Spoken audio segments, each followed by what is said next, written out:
Hello, Patreons. I want to thank you for your contributions, and I'm always thinking about you and how I want to update you as far as what's going on with the company. So we are in somewhat of a transition right now. So we will always want to be building the next biggest, most capable solar-powered electric vehicles. In fact, right now we got a massive 4x4 frame out back that we're planning on building, like kind of a disaster vehicle, I guess, would be a good way to put it. After, Milton and Helene, we're seeing that there is really could be a special place for some of our vehicles, with 10 kilowatts of solar on them and 4x4 capabilities rolling in, providing power, medical labs, whatever, could be a really helpful thing for people. So something I've always been thinking about, but I think now it's even a little bit more pressure on that.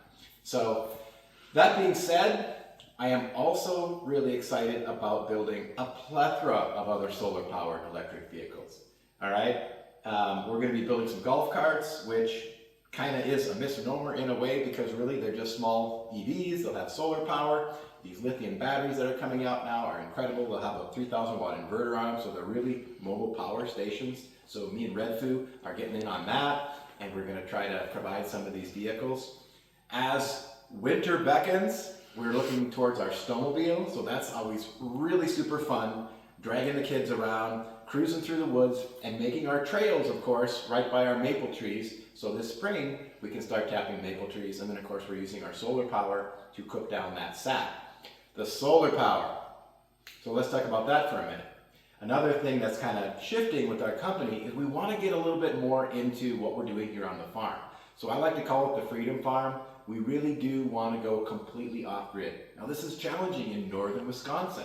We get sub-zero temperatures quite frequently. 4 or 5 feet of snow, not a big deal, it's happening. And while the solar has done really well, we do need something to get us through some of those cloudy periods when those snow clouds come in, they're thick. We don't get a lot of solar power through them. And of course the day is shorter, the sun is lower in the sky. So we are going to be adding a couple more rows of panels. So check out, Tony's going to be coming out with a video, he's working on it right now, of how we built our solar setup, how we're adding 2 more rows of panels, how that's going to integrate with the wind power, which is pretty exciting because it's a telescoping tower, it's a telescoping rotor blade system to really capture the utmost in power and still stay safe. We're also going to be adding our parabolics. So parabolic troughs are something I've been experimenting with for years. It's a way of concentrating the heat of the sun. So solar panels are working off UV rays or the light of the sun to make their power, while the parabolic troughs and any other kind of near reflectors are going to be concentrating like infrared, like the heat of the sun. A lot more power going on there. So for example, on a winter day, regardless of how cold it is, any amount of sun is going to be an incredible amount of concentrated heat that we can store, use directly for heating, and therefore reduce the draw from our solar power. So there's a lot of exciting things going on here on the farm. We're going off-grid completely. Our tractor is now electric. Of course, all of our utility carts are electric. Our mowers are electric. And we're looking at creating maybe an electric bobcat skid steer, which I'm really stoked about. So that's definitely an inspired project. So I have energy to do that. And there's a lot of projects like that. So the Homestead series, that'll be coming, and it'll be, right down to garden work that Kira's going to be doing, me backing her up with a solar-powered tiller and things like that, but getting the canning going in there, because some of that stuff is really useful information.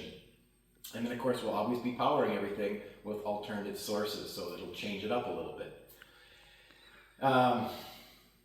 So what's happening with the company is that we are going to be depending more on people like yourself, Patreons, our YouTube presence. We're starting to monetize now so that if we can create a cycle of sponsorship where we're getting solar panels, we're getting motors, we're getting batteries that we can sort of pay for by doing our videos and therefore doing a little bit of advertising for the company, that means I get a source of parts so that I can just rapid fire be building these vehicles, which is what I really love to do. We've got the team here making videos and getting them out to you so that you can check out these crazy things that we're doing. Most of this stuff is being done for the first time, and some of these vehicles, solar powered, electric, are incredibly useful. So again, we are in northern Wisconsin, so we need batteries that have heaters in them. We at very least need to have batteries that shut themselves down at 30 degrees so they're not charged below 30 degrees, as that results in some damage to a lithium battery. Also, when those batteries get real cold, it's a chemical reaction, so it's very lethargic and you don't get a lot of power out of them. And then the range decreases. So it's all about how to get over some of these hurdles with these type of components in the great outdoors here of cold northern Wisconsin in the winter. So we just finished our pontoon boat. I hope you all checked that out. That's been a dream come true for Kira and I. And it was all of that. It was so fun. We're really bummed we got to pull it out right now. So thinking about potentially letting that go to someone who maybe has sun this time of year, so shipping it out to a warmer climate. We would love to hang on to it and continue the process and have it next year, but we also are prepared to let it go and build another one. So, as I said, we're going to keep on building the vehicles, but we also want to develop these relationships with these companies and start rapid fire building all kinds of small projects here on the Solarrolla farm to support the idea of freedom and independence.